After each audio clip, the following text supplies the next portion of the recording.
ជុំđây suốt là suốt đây nha khnéថ្ងៃនេះខ្ញុំមកនាំជូនសាច់រឿងមួយដែលរឿងនោះមានចំណងជើងអានខ្លួនឯងទៅដោយតាមសាច់រឿងដំបូងយើងឃើញហើយថាតួអង្គប្រុសមានឈ្មោះថាណាស៊ូគីកំឡុងពេលនៅក្នុងឆ្នាំ2021ដែលគាត់កំពុងតែមើលរឿងស្នេហាបន្ទាប់មកក៏បានចូលទៅគេងដោយសារតែគាត់មកឃើញដល់រឿងអតីតកាលកន្លងហួសទៅដែលរឿងនោះពិតជាក្រមែនទែនធ្វើឲ្យគាត់ដឹកដានដល់បច្ចុប្បន្នឯកានឹងប្រាជ័យក្នុងរឿងស្នេហាកាលពីគាត់នៅរៀនវិទ្យាល័យតែគាត់បានគិតថាបើអាចត្រឡប់ក្រោយបានគាត់ច្បាស់ជាធ្វើឲ្យវាបានល្អជាងនេះស្រាប់តែគាត់បានចូលគេងទៅគាត់បានភ្ញាក់ឡើងក៏គាត់បានកត់សកលថាគាត់បានឆ្លងពេលវេលាមកថយក្រោយវិញបើទៅកាលពីអតីតកាលរបស់គាត់ពិតជាមានសាច់មែនទែននៅពេលនោះគាត់មិនដឹងថាគាត់ឆ្លងពេលវេលាទេប្អូនស្រីគាត់ក៏បានចូលមកសួរថាគាត់កើតអីមែនគាត់បានសួរប្អូនគាត់ថាតើនាងកំពុងតែ cosplay មែនទេប្អូនស្រីគាត់ក៏បានឆ្លើយតបវិញថាបងប្រុសចង់និយាយពីអ្វីគាត់ក៏បានក្រោកឈរឡើងក៏សួរប្អូនស្រីគាត់ថាឥឡូវនេះជាឆ្នាំអ្វ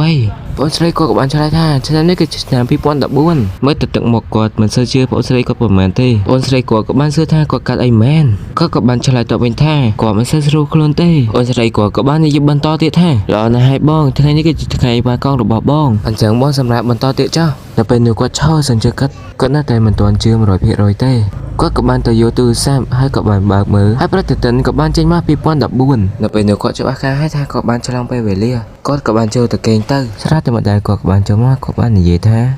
សាទរការបញ្ចប់ការសិក្សាម្ដាយគាត់ក៏បានសួរបន្តថាមកឯងរៀងសលេងតើកូនឯងជឿមែនទេណាស៊ូគីក៏បានឆ្លើយតបវិញថារឿងជឿបន្តិចទៅខ្ញុំអាចដេករហូតដល់អាហារពេលល្ងាចបានដែរឬទេម្ដាយគាត់ក៏បានចេញទៅគាត់ក៏បានដើរទៅមើលកញ្ចក់រួចក៏បានគិតក្នុងចិត្តឡើងឥឡូវនេះខ្ញុំត្រូវតែផ្លាស់ប្ដូរខ្លួនឯងដោយសារតែខ្ញុំដឹងពីអនាគតដែលត្រូវកើតឡើងខ្ញុំនឹងរស់នៅជីវិតវ័យជំទង់របស់ខ្ញុំឲ្យល្អបំផុតលើកនេះខ្ញុំនឹងមិនបារម្ភទេខ្ញុំត្រូវតែផ្លាស់ប្ដូរខ្លួនឯងមុនពេលដែលចូលកងវិញដោយសារតែមូលហេតុពីអតីតកាលរបស់គាត់បានសារភាពស្នេហ៍ទៅលើនារីម្នាក់នៅពេលនោះគេបានបដិសេធគាត់ដោយសារតែគាត់មានរូបរាងមិនស្អាតណាស៊ូគីបានខំប្រឹងហាត់ប្រាណដើម្បីស្រកគីឡូរបស់គាត់គ្នាយើងគួរណាយកគំរូតាមណាស៊ូគីដែលគាត់ខំប្រឹងហាត់ប្រាណដើម្បីស្រកគីឡូរបស់គាត់មួយទៀតវាជួយដល់សុខភាពរបស់យើងណាស៊ូគីហាត់យ៉ាងខ្លាំងនៅពេលនោះគាត់ខំប្រឹងហាត់ប្រាណទាំងយប់ទាំងថ្ងៃណាស៊ូគីក៏បានទៅកន្លែងកែសម្ផស្សកន្លែងហ្នឹង admin មិនរីកមិនឲ្យធ្វើតាមទេព្រោះវាមិនល្អដូចធម្មជាតិទេមួយខែក្រោយមកយើងឃើញថាណាស៊ូគីពិតជាស្អាតមែនទែននៅពេលនោះក៏កំពុងតែលបមកប្អូនស្រីក៏បានដើរចូលមករួចក៏បានសួរថាបងឯងមែនហ្នឹងណាស៊ូគីក៏បានឆ្លើយតបវិញបងនឹងឯងតួអង្គប្រុសក៏បានសួរចាស់ឯងយល់យ៉ាងម៉េចដែរអូនស្រីក៏បាននិយាយមិនអាក្រក់ទេនាងបានដើរចេញទៅក៏បានស្រែកខ្ញុំមិនខ្វល់ពីបងទេអូនស្រីនឹងឆ្នះដែរហ្នឹង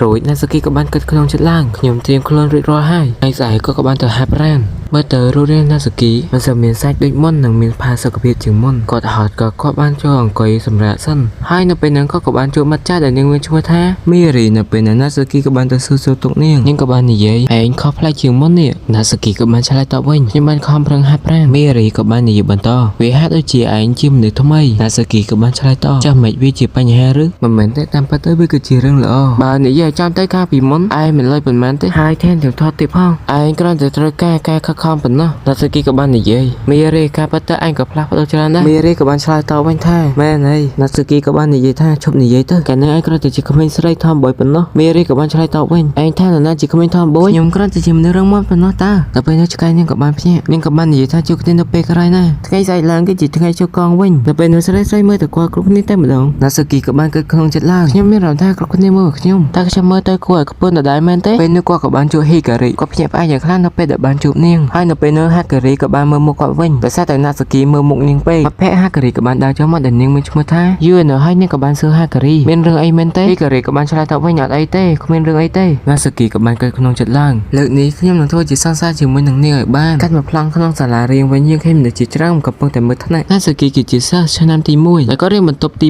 2ហើយនៅពេលនោះណាស៊ូគីក៏បានឃើញ3នាក់នោះពួកគេបានមកឡូឡាពួកគេក៏បានសុំទោសណាស៊ូគីដោយសារពួកគេបានបង្កសម្លេងខ្លាំងណាស៊ូគីក៏បានឆ្លើយតបវិញប៉ុន្តែខ្ញុំគ្រាន់តែគិតថាពួកឯងមើលទៅដូចជាមិត្តល្អនឹងគ្នាណាពួកគេក៏បានឆ្លើយតបវិញពួកយើងទាំង3នាក់បានរៀននៅសាលាវិទ្យាល័យជាមួយគ្នាអពាក់មើលសក់ពូកដានេះមានឈ្មោះថារ៉េតាចំណែកអូមានសក់ក្រហមវិញមានឈ្មោះថាសាកូរ៉ាហើយមួយទៀតតាសាយ៉ានោះហើយគឺជាបុរសដែលបាននិយាយដាក់ណាស៊ូគីពីអតីតកាលមកពេលនោះតាសាយ៉ាក៏បានដើរចូលទៅជិតណាស៊ូគីឬក៏បាននិយាយថាឯងមើលទៅមានរាងមាំមុនតើនេះណាស៊ូគីក៏បានឆ្លើយតបវិញដោយសារតែខ្ញុំហាត់ប្រាណស្រាប់តែពេលនោះសាការ៉ាបានមកស្ទាបស៊ីភេទរបស់ណាស៊ូគីនៅពេលនោះពួកគេក៏បាននាំគ្នាទៅចូលថ្នាក់ក៏បានទៅជួបហីការី ពេលនោះសាការ៉ាក៏បាននិយាយថាអុយគួរស្រឡាញ់មែនខ្ញុំចង់បានឯងមកធ្វើជារបស់ខ្ញុំណាហេការីក៏បានឆ្លើយតបវិញមិនក៏អីរ៉េតាក៏បានមកដល់ក៏បាននិយាយថាមកលំបានហើយឈប់ទៅប៉ុន្តែនេះគួរស្រឡាញ់មែនតើយូនោះក៏បាននិយាយហេការីមានប្រជាប្រិយភាពបំផុតកាលពួកយើងនៅរៀនវិទ្យាល័យហេការីក៏បាននិយាយថាកុំនិយាយចឹងមើលនៅពេលនោះណាស៊ូគីក៏បានគិតក្នុងចិត្តឡើងតើនេះជាឱកាសដែលខ្ញុំអាចទៅចូលចិត្តហេការីបែបនេះមែនទេពួកគេបានសម្ដែងសំណារឿងសាលាដែលពួកគេធ្លាប់បានរៀនហើយនៅពេលនោះពួកគេក៏បានណែនាំខ្លួនកន្លែងនោះឲ្យមានបានប្រាប់ឈ្មោះឲ្យអស់ហើយនៅពេលនោះមិត្តភក្តិនាងក៏បានណែនាំនាងគឺជាមនុស្សស្រីដែលស្អាតជាងគេនៅក្នុងសាលាហើយការកំសាន្តរបស់នាងគឺអានសៀវភៅនិងមើលរឿងកូនកាលនៅវិទ្យាល័យនាងគឺនៅក្នុងក្លឹបអក្សរសាស្ត្រហេការីក៏បាននិយាយមែនហើយតែមិនមែនទេខ្ញុំមិនមែនជាស្រីស្អាតអីនោះទេនៅពេលនោះសាររនថ្នាក់ក៏បានមើលនាងខ្ញុំគិតថានាងមិនអាចប្រកែកថាខ្លួនឯងមិនស្អាតបានឡើយនាងក៏បានមកកុហកទៅណាស៊ូគីក៏បានភ័យខ្លួនរួយនៅពេលនោះនាងក៏បាននិយាយថាអរគុណណាស៊ូគីក៏បានឆ្លើយតបវិញតែខ្ញុំសុំទោសខ្ញុំចេះតែនិយាយចេញមកដោយមិនដឹងខ្លួននៅណាស៊ូគីធ្វើឲ្យកូនស្រីគេអៀនមួយសូននោះយូនោះក៏បាននិយាយខ្ញុំនឹកស្មានថាឯងសននឹងការត្រូវគេសរសើរឲ្យតើនេះហីការីក៏បានឆ្លើយតបវិញបានហើយចុះនិយាយរឿងហ្នឹងទៅលោកពេលបានចូលរៀនលោកគ្រូក៏បានប្រកាសថាណែពួកឯងដល់មកណែនាំខ្លួនហើយស្រាប់តែពេលនោះណាស៊ូគីក៏បាននឹកឃើញដល់អតីតកាលរបស់គាត់ធ្វើឲ្យគាត់ខ្មាស់ខ្លួនឯងយ៉ាងខ្លាំងនៅពេលនោះដោយកាលហ្នឹងគាត់និយាយសន្តិបាយមែនតើសិតតែខ្ញុំចូលចិត្តអានសៀវភៅនិងចូលចិត្តមើលរឿងគុណនិងសង្ឃឹមថានឹងចូលរួមក្រុមបាល់បោះហើយគ្រាសម័យគាត់គឺគាត់ចង់បង្កើតមិត្តភក្តិឲ្យបាន100នាក់មើលតែកាយវិការគាត់ទៅដូចមនុស្សឈួតជាងកាលហ្នឹងនៅពេលនេះគ្រប់គ្នាក៏បានមើលគាត់ឬក៏គាត់បាននិយាយថាខ្ញុំសង្ឃឹមថាពួកយើងនឹងអាចក្លាយជាមិត្តនឹងគ្នាណាស៊ូគីក៏បានគិតថាឈប់ទៅឈប់គិតពីវាទៅឈប់គិតពីរឿងអតីតកាលទៅនៅពេលនោះដល់មកចេញពីផ្ទះហើយយើងឃើញថាណាស៊ូគីកំពុងតែរៀបចំកាតាបរបស់គាត់មិត្តភក្តិរបស់គាត់ក៏បានហៅគាត់ណែណាស៊ូគីអញចង់ទៅមើលក្លឹបជាមួយពួកយើងទេណាស៊ូគីក៏បានឆ្លើយវិញប្រកាសណាខ្ញុំនឹងទៅពួកគេបានដើរដល់បណ្ណាល័យនៅពេលនោះហេការីក៏បាននិយាយថ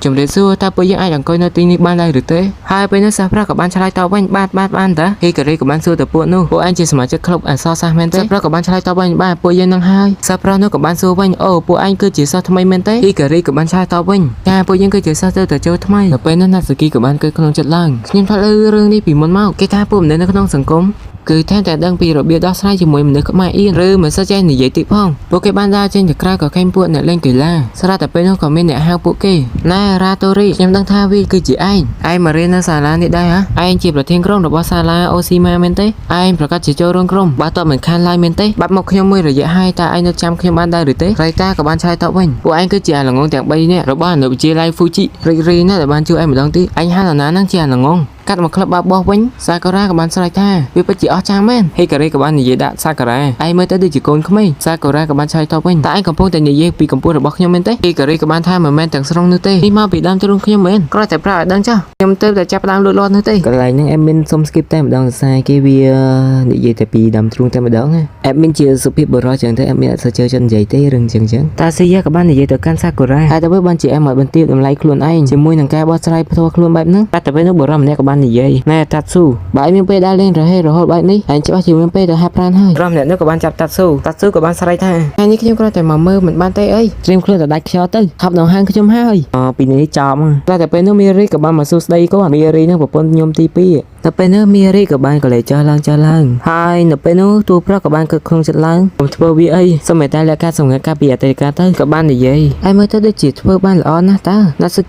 គីក៏បានឆ្លើយតបវិញបិទមាត់ទៅណាស៊ូគីទៅបែកមាត់របស់អេដមីនហើយតែក៏បានសួរថាពួកឯងស្គាល់គ្នាមែនស៊ូគីក៏បានឆ្លើយតបវិញពួកខ្ញុំរៀននៅសាលាវិទ្យាល័យជាមួយគ្នារេតាក៏បានតបវិញឯងមើលទៅស្និទ្ធនឹងគ្នាដែរណាស៊ូគីក៏បានឆ្លើយតបវិញមិនស្និទ្ធនឹងគ្នាប៉ុន្មានទេមីរីក៏បាននិយាយទៅកាន់រេតាហើយមើលទៅពិតជាសង្ហាណាស់នេះពេលនោះពួកគេក៏បានណែនាំឈ្មោះគ្នាទៅវិញទៅមកពួកគេបានណែនាំខ្លួនហើយមីរីក៏បានហៅណាស៊ូគីនាងក៏បានសរសើរណាស៊ូគីក៏បានឆ្លើយតបវិញទៅឲ្យខ្ញុំនៅម្នាក់ឯងទៅមីរីក៏បាននិយាយបន្តរឿងនោះគឺមិនអាចទៅរួចទេខ្ញុំចូលចិត្តរេតាជួយធ្វើជាអ្នកនាំសារស្នេហ៍ឲ្យខ្ញុំផងណាស៊ូគីក៏បាននិយាយថាស្អីគេមីរីក៏បាននិយាយបន្តខ្ញុំនឹងជួយឯងវិញជាមួយនឹងរឿងអ្វីមួយជាការដោះដូរនិយាយទៅប្រពន្ធឯមីនខ្ជូតហ្មងរួចឆ្លាស់ពេលមួយសប្តាហ៍ដំបូងបន្ទាប់ពីពិធីចូលរៀនបានកន្លងផុតទៅហើយពេលនោះសាការ៉ាក៏បានធីងថងដោយសារតែនាងស្មានថានាងនឹងអាចបានលេងបាល់បោះនៅចុងសប្តាហ៍ទៅហើយតើហីការីក៏បាននិយាយថាតោះជាងយើងទៅដើរលេងហ្មងទៅហើយនៅពេលនោះសាការ៉ាអោយយ៉ាងខ្លាំងក៏បានទៅឲ្យហីការីពេលនោះតាស៊ូក៏បានថាពួកយើងទៅនៅទាំងអស់គ្នាទៅហើយទៅវិញបញ្ជាយើងមិនទៅទាំងអស់គ្នាទៅសាការ៉ាក៏បាននិយាយបដិសេធតែចង់មករញ៉េការដែលរបស់ខ្ញុំជាមួយនឹងហីការីមែនទេហីការីក៏បាននិយាយថាបានហើយវាជាឱកាសដ៏ល្អមួយហើយបើពួកយើងទៅទាំងអស់គ្នាទៅច្បាស់ជាសប្បាយជាមិនខានទេយូនៅបានថាប្រសិនបើហីការីទៅខ្ញុំក៏ទៅដែររេតាក៏បាននិយាយដែរក្លឹបរបស់ខ្ញុំមានការប្រជុំនៅឡើយទេប៉ុន្តែខ្ញុំអាចនឹងទៅបាននៅរសៀលថ្ងៃសៅរ៍ណាស៊ូគីក៏បាននិយាយថាអូខ្ញុំទៅនេតាឬខ្ញុំមិនបានចូលរួមក្នុងក្លឹបណាផង អញ្ចឹងជួបគ្នានៅរសៀលថ្ងៃសៅរ៍ណាហើយនៅពេលនោះណាស្គីសម្លឹងមើលហ៊ីការីយ៉ាងខ្លាំងលុះដល់ម៉ោងចេញទៅផ្ទះយើងឃើញថាហ៊ីការីកំពុងតែពាក់អីជើងណាស្គីក៏បានដើរចូលមករួចក៏បានសួរថាតើថ្ងៃនេះហ៊ីការីដើរទៅផ្ទះម្នាក់ឯងមែនហ៊ីការីក៏បានឆ្លើយតបវិញមែនហើយដោយសារតែយូណូមានธุរៈត្រូវធ្វើណាស្គីក៏បានបន្តនិយាយអញ្ចឹងពួកយើងដើរទៅផ្ទះជាមួយគ្នាទៅពួកគេបានដើរសុកណាស្គីក៏បានសួរน้องហ៊ីការីអំពីក្លឹបរបស់នាងនិយាយអញ្ចឹងហ៊ីមីយ៉ាឯងនៅក្នុងក្លឹបអសរសិល្ប៍មែនទេហើយបើបើជានាងមិនប្រជុំអញ្ចឹងនាងក៏បានឆ្លើយតបវិញមែនហើយប៉ុន្តែពួកយើងជួបគ្នាត្រឹមតែ2ដងប៉ុណ្ណោះក្នុងមួយសប្តាហ៍ហើយពេលនោះគឺពួកគេក៏បាននិយាយបន្តទៀតរឿងបង្កើតក្រុមឆាតពេលដែលយើងបង្កើតក្រុមទៅយើងគួរដាក់ឈ្មោះអ្វីទៅក្រុមអ្នក Control Hoshi Miya ណាស្គីក៏បានថាតើវាមិនចម្លែកទេដែលយើងបង្កើតក្រុមដាក់ឈ្មោះបែបហ្នឹងអញ្ចឹងមានតែយកឈ្មោះគ្រួសារណាស្គីខុនវិញចុះដល់ក៏តួអង្គខ្វះឈ្មោះដាក់មកក្រុមតែឯងទទួលបានការអញ្វាយហើយឬនៅណាស្គីក៏បាននិយាយថាបានហើយមើលអាខាននេះមើលណាស្គីថតបានមួយហើយណាស្គីក៏បានថាតែយករូបថតរបស់ខ្ញុំធ្វើអីហ្នឹងគឺដើម្បីដាក់ធ្វើជារូបថតក្រុមហ្នឹងណាអញ្ចឹងហេការីមើលមកខាងនេះដែរមកណែចាំបន្តិចមើលណាស្គីក៏បានថាសងសឹកបានវិញហើយការីក៏បាននិយាយបន្តអូដឹងហើយនៅពេលហ្នឹងពួកគេបានធ្វើរឿងមួយតែប៉ុណ្្នឹងឯងជោគរអូហើយត្រូវរួចនេះក៏បានឃើញមីសេងមួយនេះក៏បានចិត្តចូលយូណូបានសរសេរមកផ្អែកលហែកនៅក្នុងក្រុមឆាតនាងបានមកកំហំរួចនាងក៏បានសរសេរតវិញពួកយើងមិនបានផ្អែកលហែកគ្នាណាស្គីក៏បានមើលទូរស័ព្ទដូចមើលរូបថតកូនស្រីគេអរគុណអ្នកទាំងអស់គ្នាសម្រាប់ការទស្សនាចាំជួបគ្នាម្ដងទៀតនៅភាគទី2ជម្រាបលាបាយ